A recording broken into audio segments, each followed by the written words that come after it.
弟兄姊妹平安，今天是2022年的3月12号。今天的经文是诗篇27篇、诗篇118篇26到29节，马太福音第23章37到39节。今天要跟大家分享的主题是主的慈爱。上帝有慈爱，并不是一个理论，而是一个实际，不是现今我们的期待。过去历史中的人们都曾经祈求过，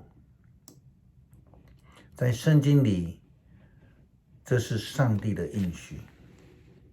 在宗教改革之前的天主教教会所使用的都是拉丁文来敬拜，许多的弥撒曲中第一个乐章都是垂怜经的赞美 Kyrie eleison， 在英文的翻译是 God have mercy， 意思就是说求主垂怜赐下慈爱。上帝的垂怜，上帝的慈爱到底是什么？目前仍然在战争当中的乌克兰受到同样属于东正教的国家苏俄侵略攻击，我们感受不到任何一丁点的垂怜，特别是苏俄为了要尽快将乌克兰攻下，他们开始了无差别的轰炸，造成许多人民以及儿童的死亡。对于俄罗斯来说，东正教只不过是一个宗教团体，并不是一个信仰的肢体与实践。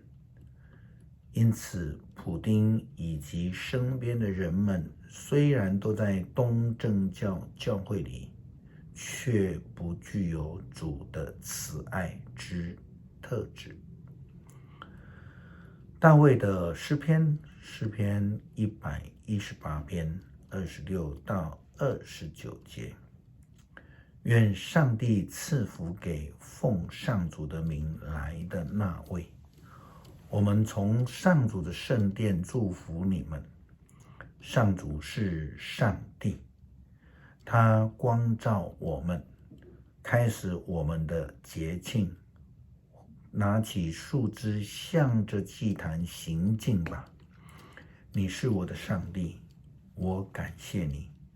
我的上帝啊，我要宣扬你的伟大，要感谢上主，因他至善，他的慈爱永远长存。大卫说，上帝的慈爱永远长存，因此他歌颂，他赞美上帝。上帝的慈爱如何展现呢？当然就是号称为上帝的信徒，基督的门徒必须要活出美好的生命见证。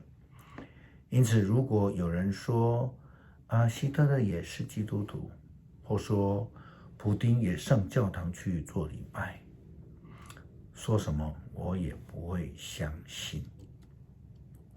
就如同那在祷告中自夸又批判人的法利赛人，以选民自居的犹太人，却又杀害上帝的先知，无法让人相信他们是上帝慈爱的选民。耶稣基督告诉这些人，耶路撒冷啊，耶路撒冷啊，你杀了先知，又用石头打死上帝差派到你们这里来的使者。我多少次要保护你的子女，像母鸡把小鸡聚集在翅膀下一样，可是你们不愿意。瞧吧，你们的殿宇将成为人烟绝迹的荒场。我告诉你们，你们从此再也见不到我，一直到你们说愿上帝赐福给奉主名来的那位。是的，这样的人无法领受救恩，这样的人看不见上帝，因为他们的生命没有上帝的慈爱与怜悯，只有自我中心与自义。法利赛人、经学士以及祭司们最大的问题就是自傲，又不懂得反省、认罪、悔改，因此长久以来，他们总是批评、拒绝，并且杀害上帝所差的先知们。他们完全不明白主的慈爱，完全不愿意领受，更不愿意说是实践了。我们再回到这个弥撒曲的第1乐章，垂怜颂 Kyrie eleison。全首乐曲只有3句话，歌词为 Kyrie eleison Christe eleison， 然后再回到 Kyrie eleison。 这是早期在教会里面的礼拜以祈祷的心所吟唱的一首悔罪、祈求怜悯的诗歌。基督徒借着诗歌向上帝认罪，恳求上帝赦免，祈求怜悯，并求主赐下慈爱。主的慈爱是赐给那些懂得追求的人，愿意接受的人的。如同法利赛人、经学士以及当时的祭司们，普丁就是与希特勒一样，不认为自己有罪，发动战争，侵略乌克兰，说的理由正当，却毫无理由。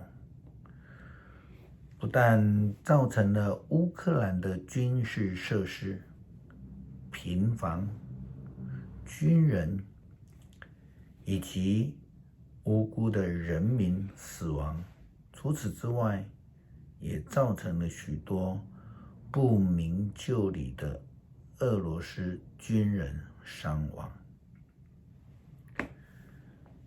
有人问普丁会不会退兵？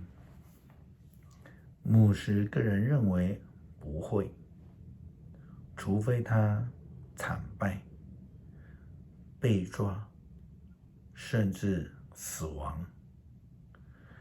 因为目前为止，他完全没有认罪之心，更没有上帝的慈爱之心，因此主的慈爱不在他的里面。诗篇27篇，上主是我的亮光，我的拯救，我还怕谁呢？上主是我生命的保障，我有什么好畏惧呢？作恶的人攻击我，仇敌杀害我的时候，他们都半跌扑倒。纵使大军围困我，我也不害怕；纵使仇敌袭击我，我仍然要信靠上帝。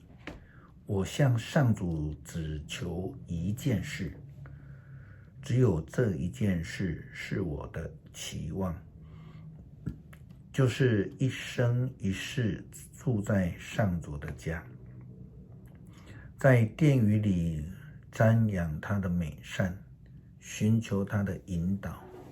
我遭遇患难的时候，他庇护我，他使我在他的圣幕里得到平安，把我的安置在稳固的磐石上。因此我要胜过周围的仇敌，我要在他的圣殿里欢呼献祭，我要歌唱赞美上主。